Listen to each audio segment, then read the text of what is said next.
Umabot na sa 12.2 degrees Celsius ang temperatura sa Baguio City kanina madaling araw. Ayon sa Pag-asa, base sa datos ng Weather Central, magpapatuloy ang malamig na panahon doon sa susunod na 5 araw. Kaya sa mga magbabakasyon sa City of Pines, tiyaking handa ang inyong mga jacket. Bukas, bahagyang maulap na langit at mahihinang pag-ulan ang inaasahan sa malaking bahagi ng Luzon. Magiging mas makulimlim at magkakaroon naman ng katamtamang pag-ulan sa Bicol Region. Katamtamang pag-ulan din at maulap na papawirin ang mararanasan sa Visayas, lalo na sa silangan at kanlurang bahagi. Kabilang na riyan yung Tacloban City na sinalanta ng Bagyong Yolanda. Inaasahang magpapatuloy ang mga pag-ulan dyan sa susunod na 5 araw. Ayon sa Pag-asa, dulot yan ng tail end ng isang cold front. Mas maaraw na panahon naman na mararanasan sa Kalakhang, Mindanao base sa datos ng Weather Central.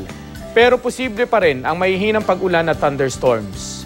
Para sa ibang update, bisitahin ang GMA Weather webpage, Twitter at Facebook page.